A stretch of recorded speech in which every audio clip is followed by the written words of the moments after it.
So if that girl is a minor and you, DJ Kulet, and your husband, you engage the service of a child as a domestic staff, it's a serious criminal offense that is punishable with a very lengthy prison terms. The debt we owe every child is protection. Don't use children for porn. Don't ask children to submit their body to be sexually abused. Don't groom them. The law says the moment you get to know a child is abused, covering them up, forgiving them, and then not telling the police is a criminal offense. It's non-negotiable. And ignorance is not an excuse under the law. If you expose your husband because he committed a crime, and if you also commit a crime, there will be no excuse trying to cover up yours. Because when we're thinking about social media, we should always understand the pros and cons, all the four corners of the law. And that is where we're going to be waiting for the Ministry of Justice as well as Ministry of Women Affairs to look into the matter and bring everybody to book. Because in that house, there was a time all of them agreed to cover up the abuse on the innocent child. That girl is innocent. Everybody played on her innocence, and because she relied on the lady's family for shelter, for food, and all of that, they decide to play it, and they don't care about her sanity, her mental health, her everything. Now she even got affected. That is also a serious crime. I heard in the video she was even praising my husband. He's a good folk, he's soft, and then you felt like he's betraying you. It means that if he didn't do it the second time, the first time would have been covered up. We won't hear about it. Which law says the first one should be covered up by you, and it is not a crime? Which law permits you, the wife, to cover up the first one? So bringing all those evidence out is good. It doesn't actually mean that you bringing it out have not committed a crime too, and you will not be punished for that. It's not selective justice. There is no selective justice. Because women, we must understand that we all have a role. And that is why I keep saying, to stop abuse on children, parental negligence must be seriously punished. We must put it at the forefront. Our children must be very, very, very important to us. We must know where they are until they can decide for themselves. And that is the law. So I am very glad that that person brought it up, and that is the right thing to do. So we're going to be waiting on the Ministry of Justice. Let's see what they will do again. Let's see if they will do selective justice, and they will overlook that. That is where we'll start up with them again. Everybody that has committed a crime in this one, so that every other adult there will know that whether you are a mother, you are a father, you are a pastor, don't forgive sexual predator for your own personal gain or emotions. If you want to stand, if you stand against the crime next tomorrow and you see it happen today, stand against it today. There is no way a sexual predator will be taken to court and the judge will say, I just forgive you.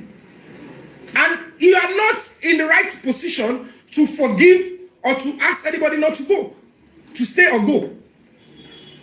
So if you are bringing all those situations out and you've played a part in covering up, in aiding and abetting, it is going to be wrong for the law to now overlook that and focus on the man alone. The next thing, another parent, like I'm saying, they would what? They would immediately say, okay, let me forgive my husband for sleeping with my maid because I still want my marriage.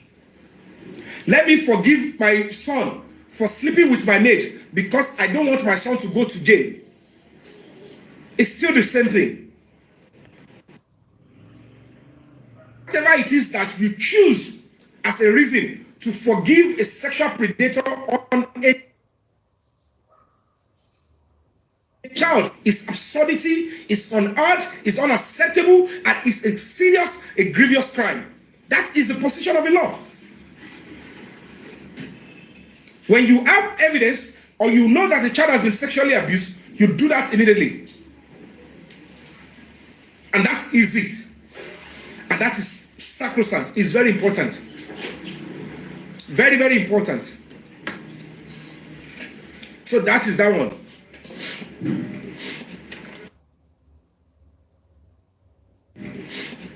And you know, people like that, Tarzan is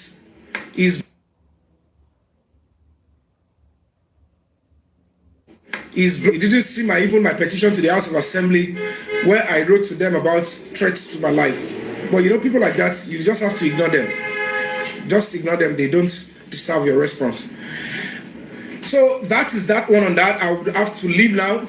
Please know the law, know your rights, and fight and defend it. Human rights is not a child's play. It's a serious thing. Social media courts sometimes is not, it's Oginosi trial court, Oginosi real court. Social media is important to escalate, to blow, and to expose crimes. But when the real trial is going to come up, some things are to come before social media analysis trial. And that is where you can never find me messing up. Only people that want to destroy my reputation will say, Yomi is doing this, Yomi is doing that. And how many people am I going to be responding to?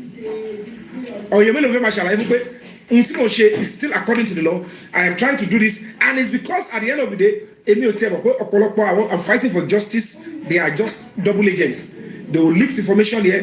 They will do so. All of that, I've learned my lessons. Whatever I'm doing, none of you is knowing. Against Mr. Fabiyi, Adura Baba Mohbad, àti assassin tọrọ lọ sí estate Mohbad.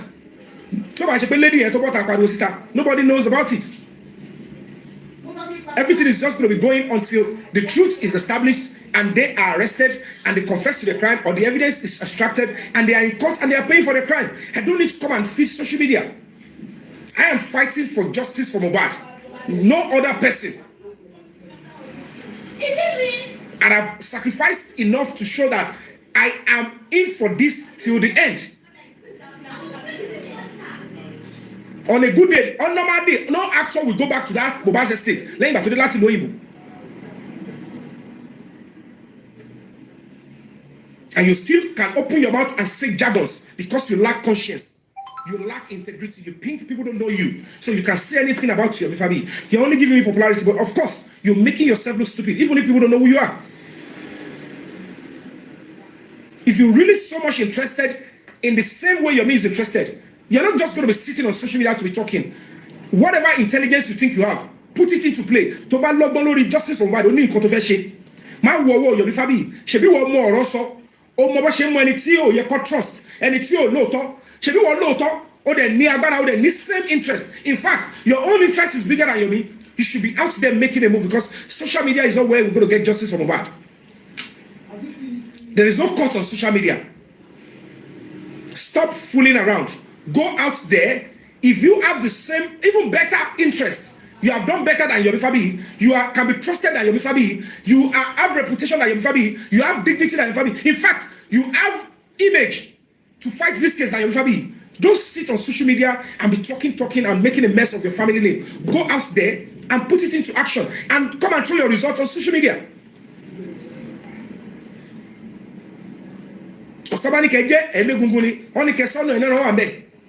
Because it's just social media. At the end of the day, you are doing everything to kill the progress. Kill the progress.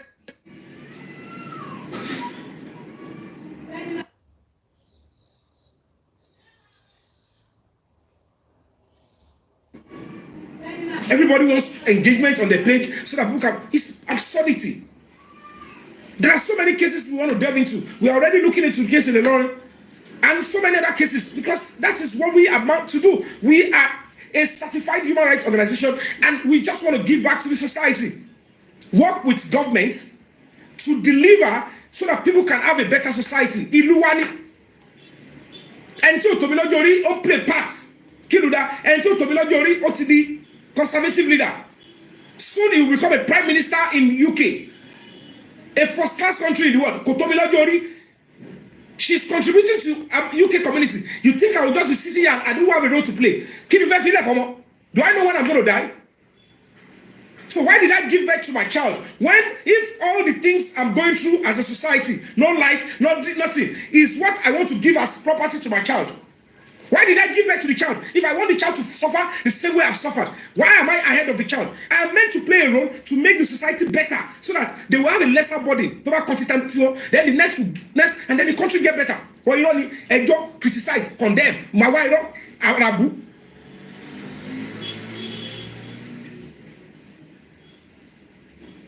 You can imagine. In some way, can you come ISB that? How come for narrative because you think people don't know you? Ìwà ìpè ìwà ìgúnlẹ̀ wù. Tí ẹ bá dẹ̀ sí ní consequence ẹ̀ ní bọ́tà wá sọ lórí social media ẹ bá kására ni. Àwọn ẹbí yá bẹ̀rẹ̀ sí rú yìí káàkiri. ISB dà pẹ̀lú fídíò tó àti rí full one. ISB dà ẹ show make sense. ISB dà mo ti kọ́lẹ́tà sọlọ́pàá ọlọ́pàá ló fẹ́ kó fún mi. Ẹ ní padà ṣàwọn tó jajẹ pẹ̀lú wèrè òṣì tẹ̀ ń ṣe lórí social media ẹ o. Must you talk? Must you talk? I don't want to curse the day I've been to all these platforms because I was thinking I'm going there to just educate, give my little honest opinion. And the mama, why don't mommy listen? She buy. But what I say, I call you. Elia boss on the page. I got twisted. I don't call Yomi. And the beauty, the boss side it. What to conclude? I will go on to book. He says, "Pano, no reading." To shall be able to continue that. I won't go to Gino. To go to connect. Aṣọ kuru èyí wà ń ta alóhùn gbé wọn débẹ̀ no pedigree no reputation nothing Yomi o no message ààrẹ okay now the message now èmi mo message the person tó parọ́ fún yín tó ní kò gbénu estate yẹn now the lady has come to say òun gbénu bẹ̀ ṣe ni kó sọ̀rọ̀ pa ẹ̀ mọ́ ẹ̀ ti bàyàn lórúkọ jẹ́. And some sick people will say, why are you not tired they are mentioning my name? Because these people are criminals. They see fight for justice as competition. You write petition, they will call it letter. Do you think it's easy to write even a petition? Could only compose a criminal petition. But this is the angle I want to, because your point must be well explained. To my act.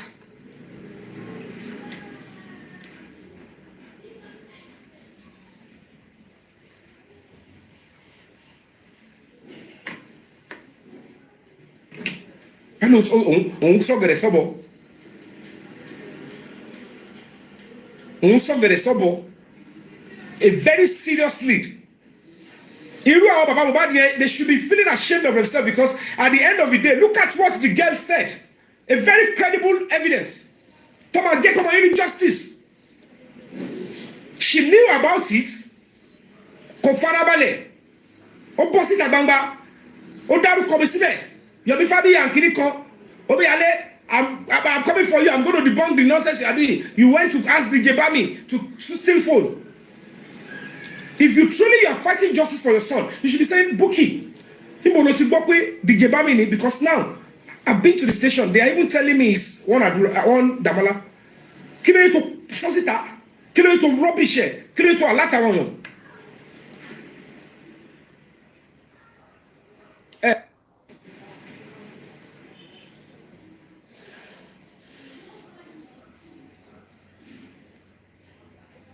Power tap signal. Why did you make a mess of this lead? Because at the end of the day, only one message in it. And you in total of debunking it. You want to debunk such a credible lead. How did she intend to debunk it? Claiming that Bobo Itonse won se papo won kan Bobo yin. Wọ́n fẹ́ lo DJ Bami yẹn, ló kàn fẹ́ lò tẹ́lẹ̀. She's not interested in Mohbad getting justice. Any credible evidence coming out, she don't get. Oh yeah, go and debunk it. She started with her own narrative. Okay, you fly because immediately I went to Karimo's page and said, Toba get DJ Bami, you're gonna never worry. She be DJ Bami, he's a credible witness. Oh my God, I'm over the video. and they look for another. Imagine can do the Gibami, never Gabo. Oh, I mess up. They changed to Demola. You're not volunteer. Let me go there and say I'm the one. So that they will not speak Adura. That is the nonsense they are all doing.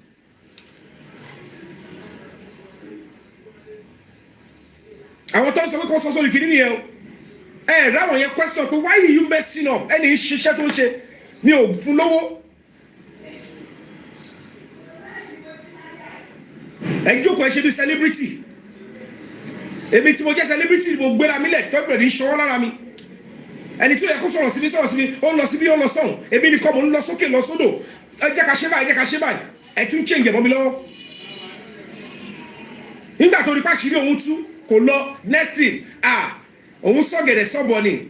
Gbọ́dọ̀ ni kẹ́ máa fi ète obìnrin àti ìdọ̀tí kẹ́ máa fi ṣe just this is a crucial matter. Ó sọ̀gẹ̀dẹ̀ sọ̀bọ̀. Ọ̀bọ náà ló ti mú yẹn o. Ọ̀bọ náà ló ti padà attract yẹn o. Torí àdúgbò fọlọ́ kó mi ò sí lára àwọn ọ̀bọ tó ń sọ gẹ̀dẹ̀ sí. Ọ̀bọ náà ló máa họ́ gẹ̀dẹ̀. Sọ gẹ̀dẹ̀ tó sọ wọ àtọ̀bọ pẹ̀lú ìwọ lọ̀gá ọ̀bọ ìyá ọ̀bọ àtọ̀bọ ẹjọ́ sọ gẹ̀dẹ̀ síra yẹn dẹ̀ ti jọ họ́ra yín. A serious matter. O fẹ́ debunk a very credible lead. Ó wá jájú ẹ lọ́wọ́ o change ẹ o tún ṣì ń lẹ́nu ọ̀rọ̀ ẹ̀dẹ̀ ń jókòó tìrú àwọn yẹn ẹ̀dẹ̀ lẹ́yìn èmi ní problem. Ṣé ẹ mọ̀ pé àwọn wèrè àwọn animals ní problem? Everybody ló fẹ́ gbóríyìn. Ntọ́lọ́wọ́ òfin náà yín tí ò ṣiṣẹ́ yín tí ò ṣe báyìí continue with your fracas kẹ́ máa búra yín kẹ́ máa ṣe ẹ jẹ́ káwọn gidi tó fẹ́ justice kọ́ wá ní ẹ̀. Ìyẹn ọ̀bọ ti kóra yín jọ etí sọ̀gẹ̀dẹ̀ fúnra yín. Tó bá yá àwọn ọ̀bọ yẹn tún tọ̀gẹ̀dẹ̀ ẹbọ lódì. Ẹ̀rọ gẹ̀dẹ̀ ẹbọ fúrọ̀. Gbogbo ilẹ̀ kú kẹtọ́. Ẹ̀kọ́ ṣe bálabàlá. Around nonsense. On fait debunk. You want to debunk? Debunk. That is how you make a mess of yourself. On fait debunk.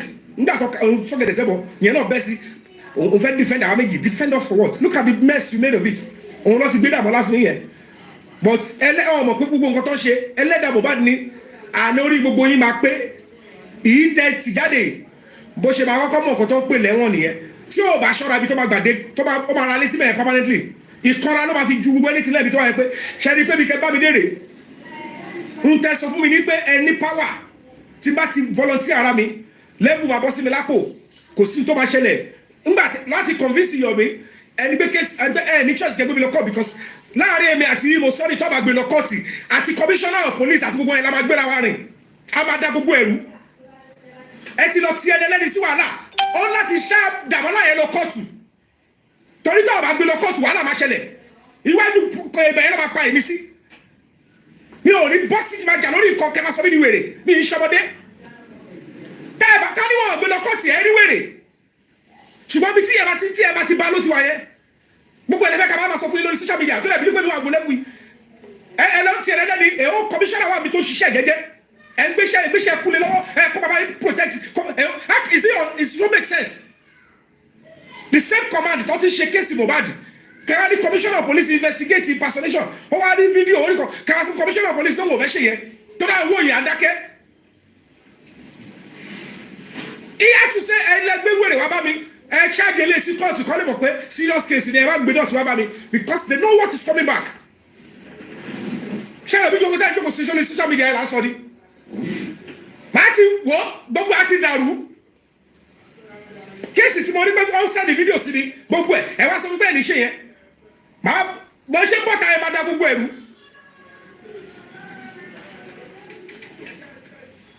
aláàrẹ kan ní ọ̀rẹ́ sè mi so akọ̀rẹ́lẹ́ ló gba bẹ́ẹ̀lì mi wọ́n débẹ̀ wọn ṣe anything èmi nìkan mo bá ọlọ́pàá ẹ̀ pò fẹsọ̀ mi ní wèrè ni ẹni tẹ fún pàwọ́ bàtọ́ ni ẹ wo adúrú kàtọ́ ṣe ẹni tẹ pè ní blọ́gà yìí ẹ wo wèrè tọ́ ṣe tábà ti fẹ́ débi nǹkan tó wà tangible ẹ wo ẹ̀kọ́ ń dáyọ̀ láàmú àwọn tí ò yẹ kó ṣọwọ́ lára mi wèrè kọ́ máa ní Yomi yẹn he's not trustworthy he's not ready to help he's not bringing to the public we can't trust him who the hell are you tell me what you have done that will make me trust you because you have done what kind of stupid shit is that ní gunshot ni. Gbogbo àwọn tí mo bá di tó bá jọ ṣe orí papọ̀ tó jọ ń ṣe pẹ̀lú papọ̀ tó ń jẹ dollars lórí orúkọ ẹ̀ tọ́jọ́ ṣe collabo ẹni wọn kọ́ bọ́ta rárá ẹni kọ́ donate fún yín bí ẹni kọ́ volunteer ara wọn you are asking cost. Those people that work with Mohbad, act with him, labor with him, sweat with, they are even using his name to make money. Cool cash with his music, his talent. Did they contribute? Did they do anything? Maybe TV or power, TV charity, TV or really. And you are still sitting there condemning, trying to trash somebody like me. And if I could die for you, could die for money.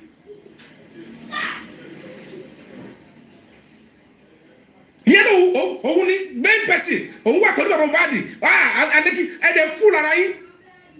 You said you are a father, and she wrote it on a page that she wants to debunk that credible lead. And you come on now. You cannot even pick up your phone and say, Buki Baba Mad no sorrow. Why would you want to debunk that? That is looking like something reasonable. Whether it is Adura or anybody, why do you want to even debunk it? Kill it to debunk it. Irrelevant debunk. Why should you be interested in debunking it in the first place? Kill it to debunk it, to water it down. Suddenly she's coming up to say again, because she won't debunk. On va pas on sort de sabo. Il y a obo pele. Omo egbon obo, o ti padà robo, o ti sort de sabo bo le ti han.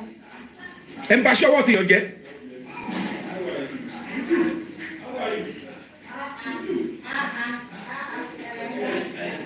If you want justice and you really want to do, whether you are Baba Mohbad, whether you are a justice fighter, whether you are a talker, whether you are a rabble rouser, whether you are a foolish person on social media, go to Panti where I've written my stuff. Where I am going to go next, I am not going to tell anybody here. Emma Babubu again, you just want content on social media. I will take my move. Don't support me if you don't want to support me. No, Mohbad is spirit. To manage the justice, his spirit will send who will support me, and I am ready. I'm ready. I have gone too far to go back. I have gone too far already to go back. And let me be honest with you, justice is coming. The old one day, he can't know what's better. He can't know what's better. They escape. They thought after 1 year they were free. They will never know that in the course of Mohbad's case, one of them will start beginning to go to prison. Adura will be Kongogu, Abasa Kitikiti, Abasa Katakata. Oh, Timo Kontoba Oko, Konche Kekere. Toba ite rojo lórí social media, oh, ni bedebe. Èmi tó mọ̀ bimba oko, ajoba mu kole. I will first report what they did at that commissioner of police to the Oga first. If you don't share what of me. Police is our property. Well, why would I be scared of what? When I've not committed any crime?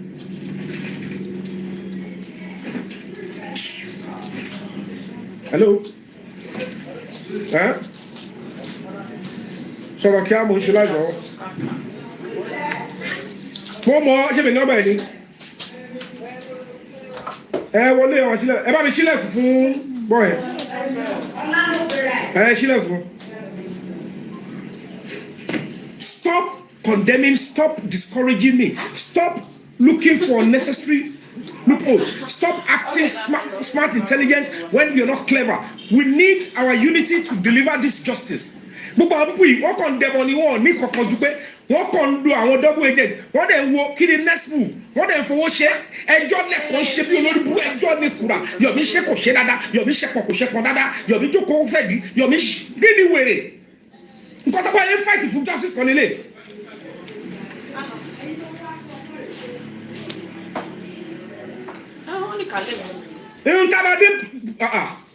All our question will allow waiting try again. You cannot be going to that prison to know if somebody is 8 years.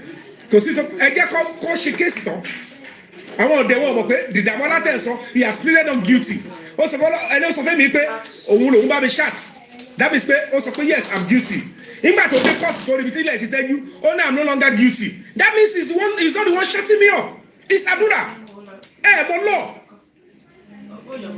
Mo kú tẹ́ bá ti ṣe ìkàdé stage kan èèyàn lè ní oògùn mẹ́wàá kó má fi kan ṣe rẹ̀ gbogbo kẹrò pé máa bò lórí ọ̀rọ̀ Mohbad máa láti understand pé no hiding place again Mohbad is getting justice tẹ́ bá mọ̀ ni ó ti sún wọn yín tó mọ̀ fùtẹ̀ èmi ò kí bẹ̀rẹ̀ I no dey do yamayama I stand for truth only go and look for my record check my record ìjọ tí mo ti ká pé pick pieces lórí social media níbi ìtí sẹ́ni mọ́ and everything I want to do is going to be according to the law àtọlọ́pàá o àtijọba Èkó kò sẹ́ni tó máa yí mi bàbá ìbọn tí gbogbo ẹ̀ bá délẹ̀ ìgbà ẹni máa wọ̀ pé mo sọ lórí gbogbo ìdá ìṣe dá ìròjọ́ tẹ̀ ń dárúkọ mi wèrè kiri yẹn stop that nonsense if you have nothing to offer keep your mouth shut go and sleep or pick your family name discuss them ṣé wo commit a crime really talk about your own crime and let's face it if you are not ready to come out àwọn tí lè ti mọ́ bá fún wọn ní grace kí ló kọ́ mi báyìí àwọn kan jókòó lórí social media wọ́n kóra àwọn jọ wọ́n support èèyàn kan how is that relevant tí kéèsì gidi bá bẹ̀rẹ̀ nípa wọn yẹn wọn ò tiẹ̀ sí bẹ́ẹ̀ rárá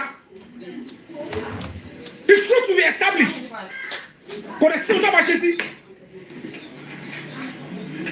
don't push anybody with your timeline now that everything is going on flow nobody's timeline if you are impatient go and do it if you are not impatient let it go but pé àbájáwọ́ àrígẹ̀tì gáre Mohbad lè rí justice yọ kúrò bẹ́ẹ̀ ọlọ́pàá tó bá mọ̀ pé bí òun gbé kọ́ bọ́tà fúnni pé we don't want it to get justice kájọ kù. At the end of the day stop being deceived Nigerian police is not against Mohbad getting justice only few criminal elements in the Nigerian police are working with them and we will know all of them in due time and they will pay too after but the evidence against wọn lọ́mọ yé kò sí tẹ́mi bá ká mọ́ kó wà ń díẹ̀ tí bá ká mọ́ kó wà ń díẹ̀ tí bá rí evidence pé ọlọ́pàá ni tí èmi ò ní gbé rìn mo fọlọ́ ọba búra ẹ lọ bèrè a máa gbéra wá rìn not social media irin gidi bí mo ti rí káwa wà lùlù kẹ́ máa kọ̀ pààyàn kọ́ máa pààyàn rí àwọn ká máa lọ kí dream a cut short and ẹ̀yẹ ń kọ́ àwọn tí sábẹ́ the whole world is looking at Nigeria as a country that cannot be that is not meant to be traveled to look that is not meant to be traveled to look at travel advice on all the embassies always condemning and discouraging people coming to Nigeria we are instead as a society ẹ̀dẹ̀ bí wọn síbẹ̀ but it is the future of our children that is wasting away. How more will they candle? Ordinary shana, how more will they? None of the politician children can even all rule our build here. Everybody on social media, everybody brilliant. Ordinary to build it depends on the issue because we keep abusing our rights here and there. Can we live a peaceful life? When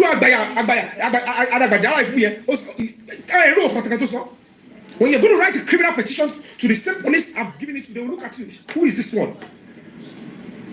You are writing to us when somebody has done the right thing under the law. We have taken receipt of petition and evidence. And you are saying the same person we should go and try him because he did not show it on social media. Where did you learn your human rights? Where did you learn your law? You are a criminal you are raising false alarm. This false alarm is a criminal offense. I will make sure they charge you because if you that petition lands, I will counter petition. And you pay for your crime. Or Yomi,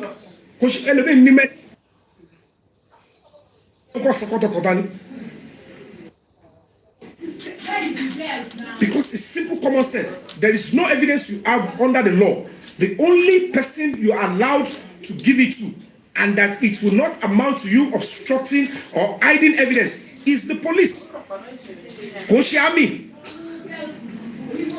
Oh, ni ko civil defense. Wọ́n ní kó fún daddy ẹ. Wọ́n ní kó fún teacher ẹ. Wọ́n ní kó fún governor. Give it to the police. If you give it to the police, you are not hiding or withholding evidence again.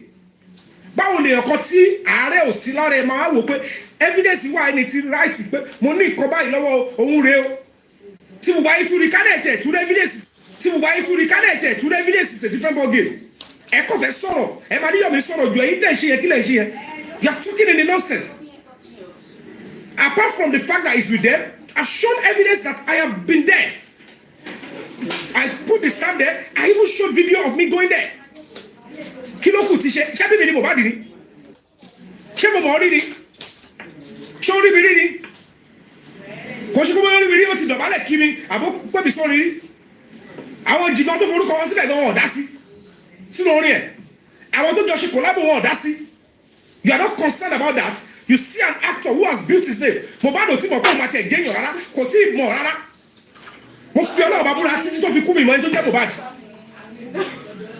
kò dẹ̀ lè wà láyé kó wà láyé báyìí sí kó rí mi kó má kà ó méjì sókè àbí kó dọ̀bálẹ̀ or come back but I used to watch your movie. I'm one of your fans.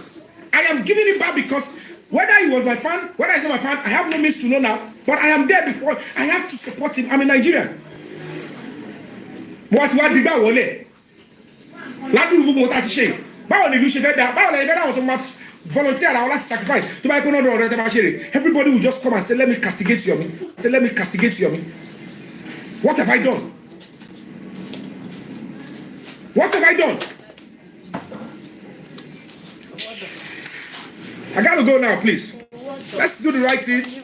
Go to that place and invest. Go to Panti. Copy that petition I have written. Tó bá ti lè ṣe yẹn, just wá ti gbórúkọ mi èpè burúkú ẹ kò ṣe pè lásán o. Copy that petition, the original one and the one that I gave it to them that is stamped. Copy it and go to them and then submit it. That we want to know the progress. That is Ento. You are playing a part outside social media. Go there. Bossy, I'm taking it. I am going to that place. I'm taking it above them, which is something easy. I'm going to get this thing to the upper echelon. They need to investigate it. Why is no action? Torí mi lówó, torí mi nìkan ni. Yomi nìkan ló gbégbèsè, Yomi tó gbégbèsè náà, wọ́n kúkú ń condemn lórí social media. So, kí la fẹ́ lè ṣe lórí ẹ̀? Àwọn tó yẹ kó support ẹ̀ náà lọ tún bá abu yẹn. They are putting people in midst of you to keep condemning Yomi, and then àwọn yẹn wọ̀ pé, wo Yomi yẹn go re-support. So, kó o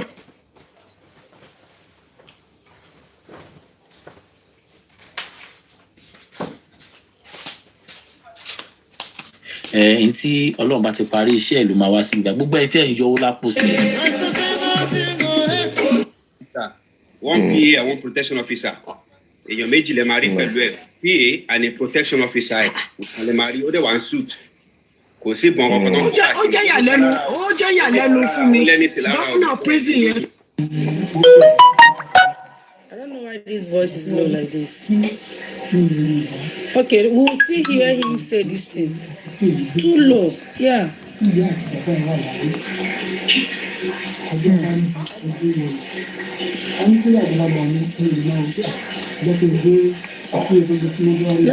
Let's look.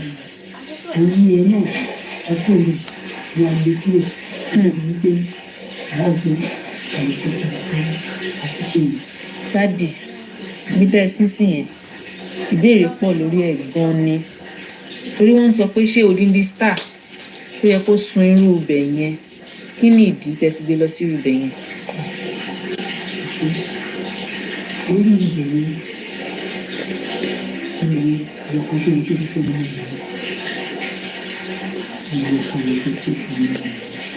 I can't even hear what he's saying because his voice is like far away. Like I can't even hear one thing he's saying like this.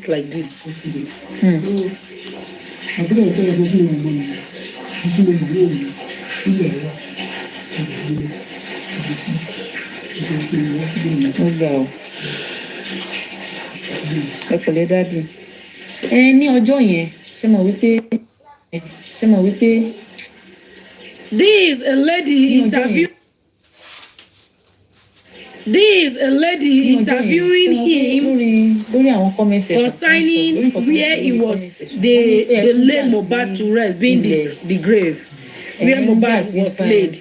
That people are not really okay the way they carry his corpse to the bush instead of burying him in the mortuary and all that. So he was giving an expression of how that was the only thing Mohbad has as a property. That's the only thing Mohbad has, and all of that. So he was saying his own part that he doesn't, and at that point doesn't even know what to do. Now let's see maybe OG's interview will be clear. Let's hear interview Baba head OG guys, today's story is all about Mohbad, and here is Mohbad father, and because the death of Mohbad was waiting to mention. The influencer OG or the police OG, yeah.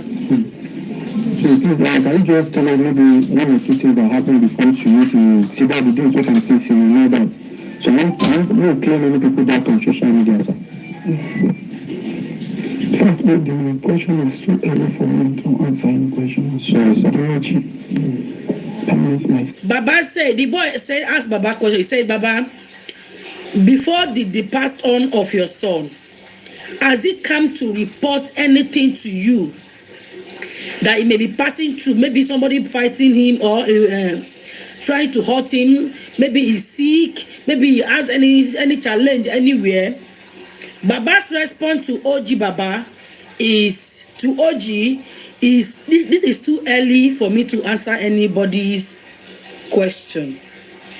That was Baba's response to OG. That is too early for him to answer. That is the same day Mohbad was buried, was laid to rest. Yes, Baba said it's too early for him to speak to anybody. So the guy persuaded him more further. And second, because I'm jealous of my parents. This is what I feel about the things my friend. We're very close. Whenever I see my judgment, I can even remember that I have been with each other. This is on Saturday. And one day, so we play together. And then food in the end of every thousand. So about to finish the food, you have to join me eating together. I said, my God, I'm going.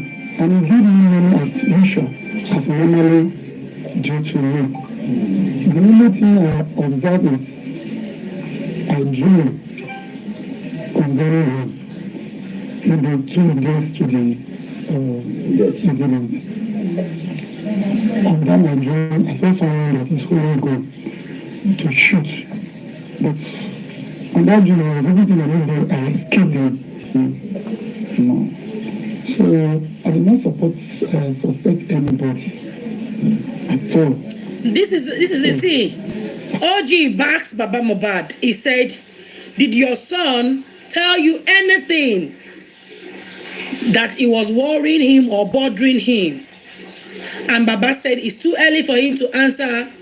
And Baba went further to say,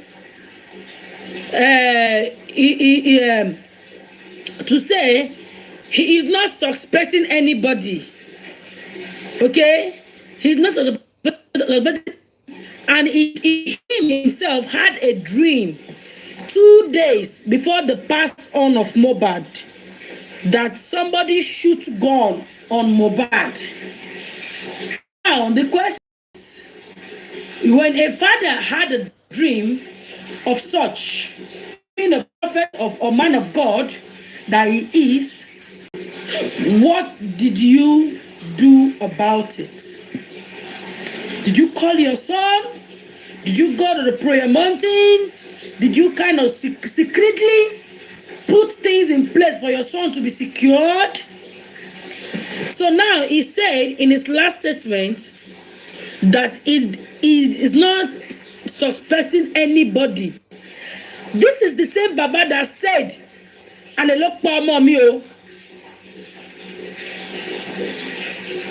same Baba that said, concubine. Is it concubine? Okay. Concubine, ba? Concubine, abi? What is ale in English, please? What is ale in English? more. So we plenty. What it be ale for English now? Wanna tell me? Slot kwe.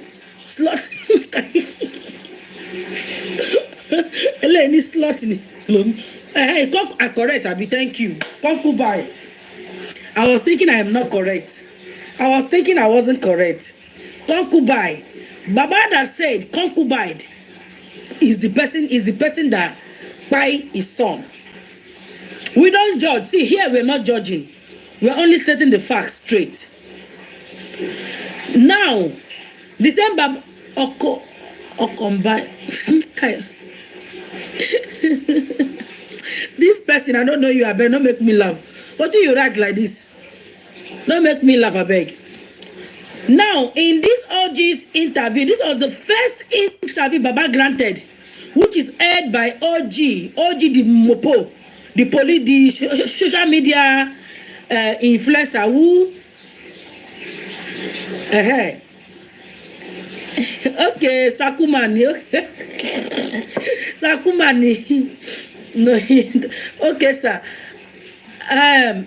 Baba said he is not suspecting anybody on mobile spy. That's because Baba found out that that's because it feel like Ale. Okay, that's okay, Ale. So thank you. Thanks for the correct English. Thank you. So Baba said in this interview, let's take it a little bit back. He was speaking in English a little. And those of you that said Baba don't know your English, come and bring your evidence. Baba speak English very well. Baba they speak broken. He they speak Yoruba. He they speak pure English. Even if the English no over pure, the English they okay. So let's. What did they find for Baba Mohbad for the museum? On that Nigerian, I saw someone that is holding gun to shoot. But on that journey, everything I escaped them. I tap. I do not suspect anybody at all. So, according to what I heard from people, I don't believe in them. Because the only thing that I even think of mo bẹ̀yìn ni. People, which is very bad. I didn't know the time when the owner is. I said they call him, they invite him to give him an injection, and that injection, it can result to any. That nurse that giving injections was not relaxed. He's not maybe in the hospital. Really, okay. And I didn't know the kind of. We there now. Did we hear what Baba said there? Now, Baba said it is not that Mohbad did not Mohbad guy, he is not suspecting anybody, or he doesn't think anybody was spied by Mohbad. That it was the mistake. This was quote that place, please. Baba said it was mistake of the nurse that reacted on Mohbad. Mistake of the nurse. If you don't have this interview, please, you can go on Facebook. This interview is still there on LG's page. Go and check. Nah, you want to give your mama to Mohbad? Made Papa Mohbad by the nurse. So despite Baba knowing that the nurse mistakenly spied his son, Baba is still believing that she can do mistake. Okay, you didn't suspect anybody. Let me carry you guys trabaye. You didn't suspect anybody that they said is the nurse that mistakenly took him. And you heard nurse mistakenly took him. As a father, as a mother, you heard nurse mistakenly took Mohbad and your son died. Immediately nurse took him. And you allowed that nurse to go to her house and go and pass 1 night, 2 nights. You allowed that nurse to go and pass 1 night, 2 nights in her house. You allowed that nurse to go and sleep 1 week in her house. That is a mistake. What? Me, I don't understand though. Even if wait, God forbid we not go see him. The nurse mistakenly buy your son with injection. Did you ask the nurse what she injected him? Did you arrest the nurse immediately? See, we need to see. I guess this reflection time should do a lot of work or impact on us. It should do a lot of impact on us. The nurse mistakenly, what is mistake in injecting somebody as a nurse? I understand. Come and treat your son in the house and your son cried and you said it was a mistake. That word mistakenly cried my son. That word mistake from the nurse is a no. And you allow this nurse to spend 10 days in her house. And this nurse spent 10 days in her house in a good sleep. And you said is a mistake. More continue. Yes, thank you, Vigo. We are heading somewhere. We are going to go back to everything bit by bit. Every damn word that was said from the both party, the wife, the brother, the sister, the pastor. We don't even finish with pastors. We don't play plenty. Now the family. Yes. Wait now when they come. They know what thing that they do. All of them. Both the father, both the mother, both the wife, both the family of the wife and the brother. All of them know what they do. Now the breed to the allow make it breed. So now, I be how you see him. 2025. Now the breed we want make it breed. Now it make us they reflect back on from everything from beginning. So now let's continue, guys.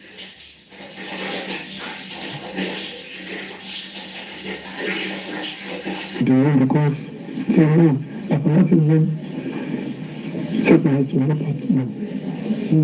I can look at it. So I was scared. I didn't know what to do. Sorry, Daddy. So I just want to reach out and I want to use the opportunity to call you down to Father. You understand? Because it's not easy opportunity to. And if you help me tap, I will really appreciate now. Let me tap. I really appreciate your tapping, please. Let's tap. Let's take it to 5,000. One song, and I pray. That song will thank you a lot for you. It will thank you a lot for you. He will do more than what his father can't even do. He will do more than what you don't even expect. Any age. I've never started even any age. You know, you go even more than me. I pray so, Daddy, please. Please, I'm sorry. Sorry, Daddy. Sorry, yeah. See the poor Papa Mohbad. Poor man, they walk, they go. The poor man, they walk, they go. Nika, you dey craze for TikTok. Yeah. Now they say me go work. The man, they walk, they go. Cara Daddy.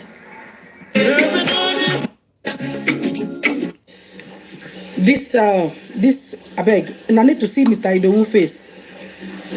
Mr. Idowu face, and I need to see him. Because I remember vividly when I spoke with Goresi about how he met Baba, and he told me through Mr. Idowu that is a mechanic. So they just OG interviewed Mr. Idowu. So this is how. Oh my God. How do I remove this man now? Okay, let's see if you can see it from. Oh my God.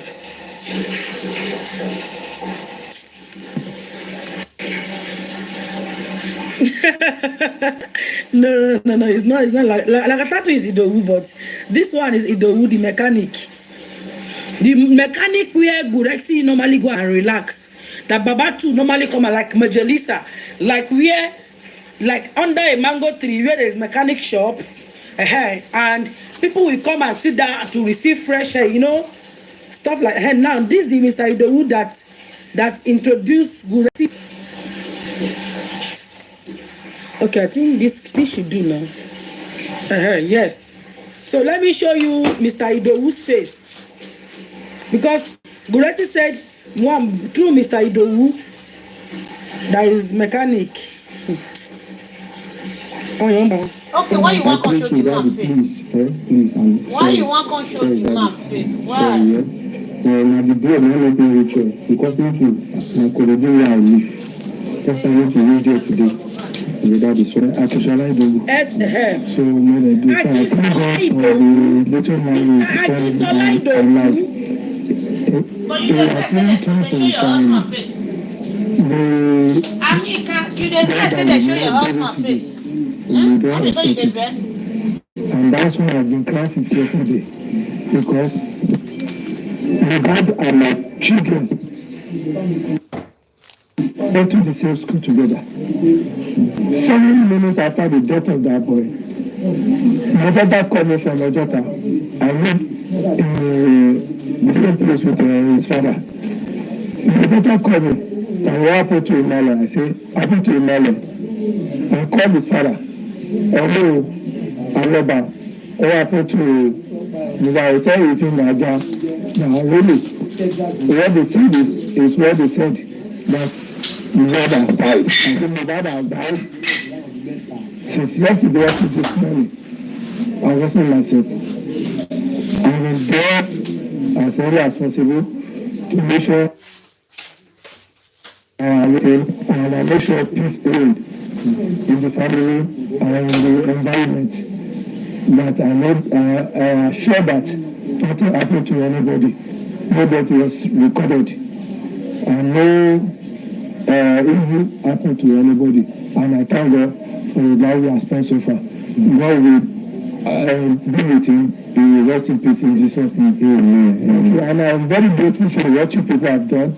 God will continue to protect you. God will continue to protect your family. And you yourself. People will not die young in Jesus' name. Thank you very much. I appreciate it. Guys, I really appreciate everyone. Please, can you share this video?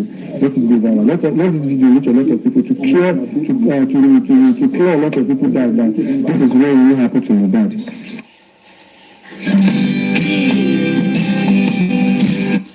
Now, this is it.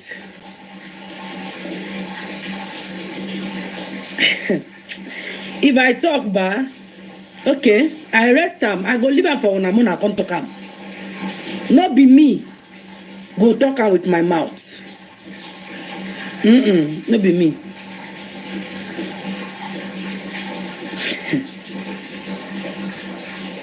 Okay, let's go to the next video. The next video of all the interview with Baba has had previously. We're going to be yes, I'm the local Mohbad.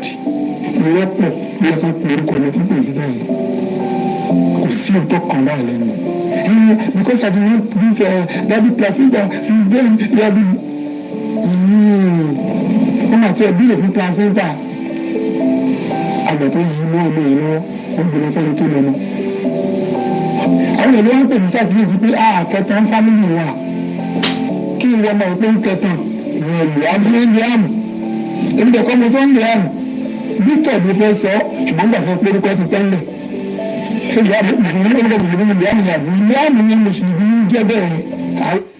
About Mohbad na bad boy. Baba said, "Ale look, Baba, me see, you know, say we get another talk where I want talk, but make I not talk am. You understand? Because if Baba for that interview, you went to Mohbad house, you reach Mohbad house, everything what happened, it happened to you. For 24 hours after. Useless guy. We go marry on circumcise man. She passing face. Glory Boroko.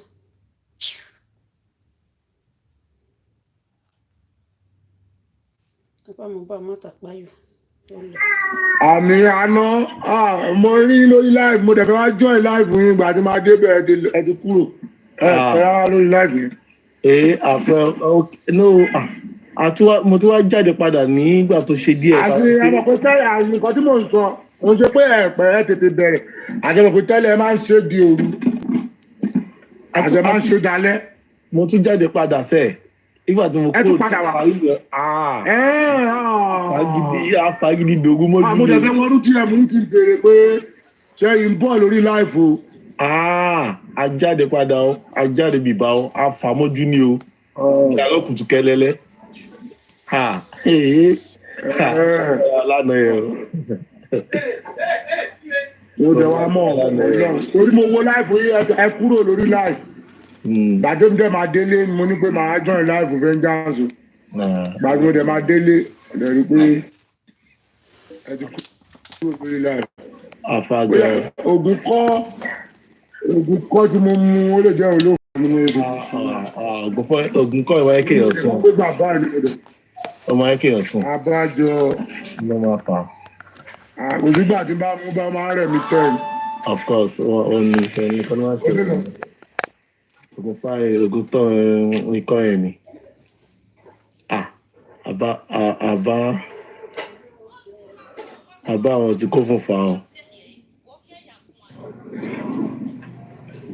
àbá wọn fa.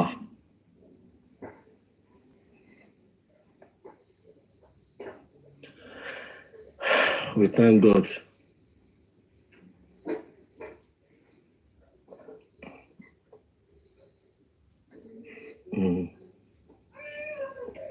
kò sí wàhálà jàre vengeance mo rí kọ́mẹ́sẹ̀sẹ̀ máa ń gbóhùn mo ní pé kí n kí ní o ẹ̀dá táìmù lágbára lọ́wọ́ nẹ́ẹ̀sì ẹ̀dídé tán àjọ àwọ̀ ọjọ́ ìsọ̀mùbá àdájẹ́ máa bẹ̀rẹ̀ láti ibi tó da vengeance crush baby àwọn èèyàn crush fún mi gan wọ́n mọ̀ pé tí vengeance bá ń sọ̀rọ̀ pẹ̀lú point ọ̀rọ̀ pẹ̀lú.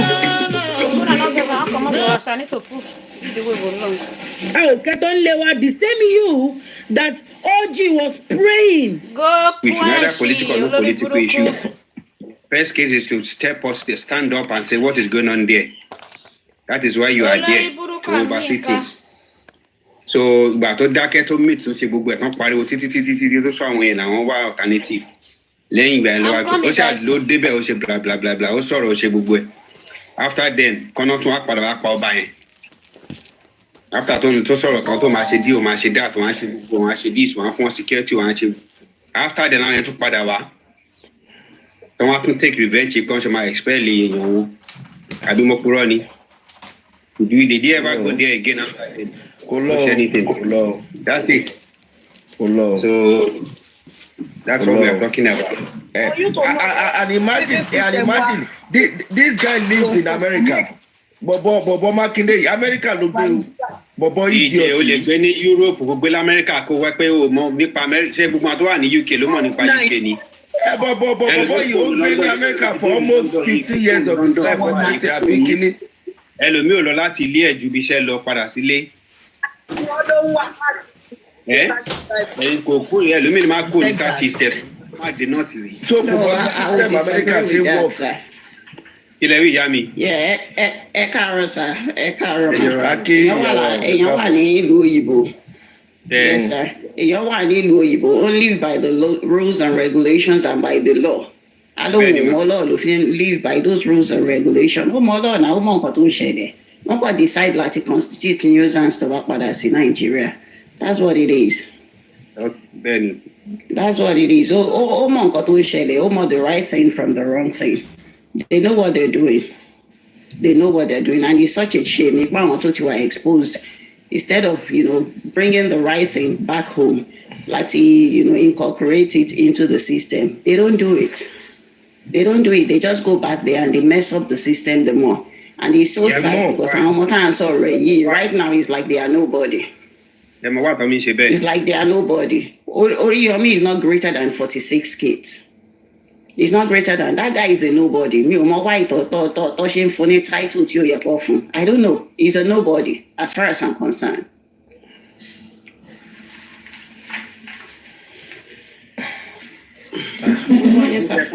ó yẹ kán live by example ní America nígbà tí Trump wà ní presidency, right? Ìgbà tó kún presidency wọn charge ẹ̀ sí court ni wọn arrest ẹ̀ wọn charge ẹ̀. But wọ́n filẹ̀ pé nígbà tó wà ní president wọ́n fi ọwọ́ yẹn wọ̀. Because man ṣe everywhere in the world nìyẹn the president wọ́n ṣàmì. Nǹkan tó ṣe Trump ni pé Trump ní immunity. Ìgbà tó dẹ̀ kúrò ní ìgbà tó kúrò ní. As an ex-president, even as an ex-president, ó ṣì ní immunity to some extent. Wọ́n arrested. Yeah, immunity, ó ṣì ní immunity even as an ex-president. Lórí president òun ló gbé dúró if not wọ́n ti convict ẹ̀ bó ṣe wà yẹn pẹ̀lú immunity yẹn is an ex-convict because wọ́n ti convict ẹ̀ already. Nígbà tó dẹ̀ kún president wọ́n arrest ẹ̀ so it's not above the law. Wọ́n arrest ẹ̀ na wọ́n gba mugshot ẹ̀ wà lórí internet na. So it's not above the law. Wọ́n gba mugshot ẹ̀ it's not above the law nobody is above the law ó kọ́ ẹ pé because of power play wọn ní any other better candidate ní báyìí our Republicans if not ó yẹ kó ti gbẹ́ lómi wá ó ṣe pé wọ́n gba tiẹ̀ lọ bẹ́ẹ̀ yẹn but àwọn Democrats wọn náà ò perform. No, the political side àwa kan sọ ẹni pé kéèyàn fi political side wọ́n lẹ̀ gameplay wọn nìyẹn but ní àwọn kan sọ ni what the law says no one is above the law. The only thing tó máa fúnlẹ̀ is above the law. Ẹ máa wo tí mani bá wọlé ń sìn Biden náà máa ṣẹ̀wọ̀n gbẹ̀yìn ni because wọ́n máa wá nǹkan sí tí ó bá ṣẹ̀wọ̀n ọmọ ẹ̀ á ṣẹ̀wọ̀n kò sí yàn kan tó wà above it. Hunter Biden dá pẹ̀lú àrà tí Hunter Biden lọ ń dá ní Ukraine. Àwọn ló tó lọ dá ní Ukraine. Wọ́n ṣì ń dúró de bàbá ẹ̀ kó kúrò. Tí bàbá ẹ̀ bá kúrò wọn á gbé sí ni. Ó ti fún ní president so kò sí àìkú máa ṣe náà. Wọ́n fún pardon wọ́n fún pardon but ẹ máa wò wọ́n sì máa bá wọ ègé ṣe bí Trump ni. Òun náà máa bá wọ gbogbo wọn lọ́jọ́ wọ́n máa revisit ẹ̀. Nǹkan tó ṣe pé ever since sí Trump ti wọlé ó ti system America kọ́ láti ẹ̀ sọ́nà ó ti ọ̀rọ̀ America ti dé pé wọ́n target ra wọn tó ti yẹ yí gbogbo wọn ló benefit one way or the other so kìíní but ti Nàìjíríà gangan ní pé ti America yìí sọ fine but Nàìjíríà ní pé olówó ẹ wá long tó take wọn láti wá Yaya Bello was living ní Kogi state mbẹ yẹn EFCC dẹ̀ fún ẹ̀fọ́ àwọn Yaya Bello until the man came out willingly by himself ìgbà tó wá jáde wọ́n fún ní slap on the wrist ní pé kó lọ san 500 million èèyàn tó jí almost 100 billion naira. $80 million. No, mo ní almost 100 billion naira. Yeah, $170,000 lọ́sàn. Billion naira ni mo convert ẹ̀ sí. Ló jí almost 100 billion naira. Wọ́n wá ní kó san 500 million naira kó fi bẹ́ẹ̀lì ra ẹ̀. Where is the justice? Ṣé ìlú nìyẹn? Ètò bá délé escape go escape. Ó ti tán. Tó bá escape go escape lọ sọ fún yẹn. You better escape. Káwọn tó wá bá ẹgbẹ́ again. Wọ́n kúrò Nàìjíríà. Ṣe power play gan. Ẹ̀rín jọ tí wọ́n fẹ́ arrest ẹ̀. Tí ó bá ṣe power play gan, wọ́n ní arrest ẹ̀ lójú. Ẹ̀rín jọ tó fẹ́ arrest ẹ̀. Táwọn EFCC lọ sílé ẹ̀ tí wọ́n kàm síwájú ilé ẹ̀. Táwọn yẹn ṣáà kàm síwájú ilé ẹ̀ pé wọ́n fẹ́ wọlé. Nígbà tẹ ní kinní lọ́wọ́ tí wọ́n fún yín ní arrest warrant. Wọ́n fún yín ní arrest warrant. Tẹ́ ẹ̀ wọlé. Ẹ wá dúró síwájú ìta.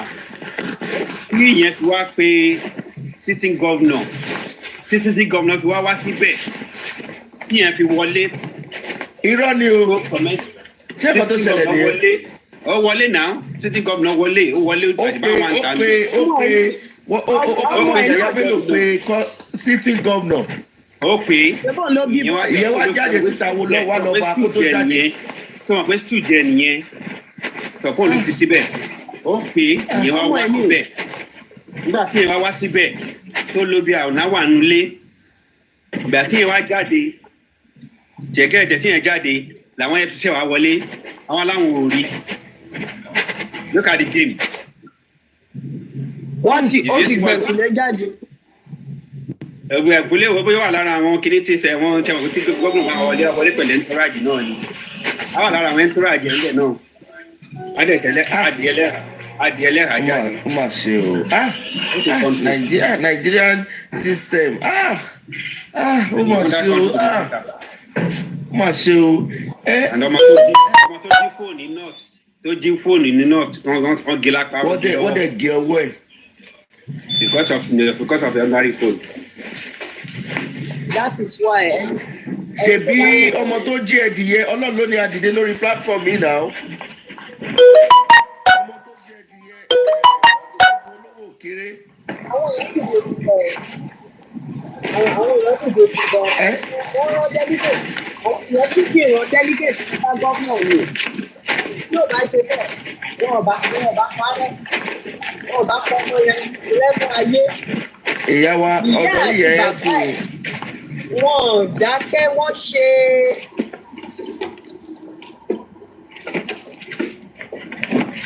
Àbí ṣe nǹkan lọ ọ̀dọ́ yẹ ẹ́ kù bá.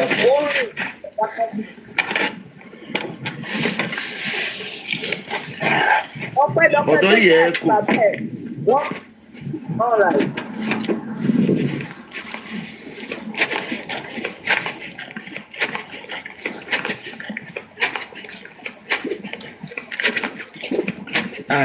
Àbí mo ló ti ń dùn yìí.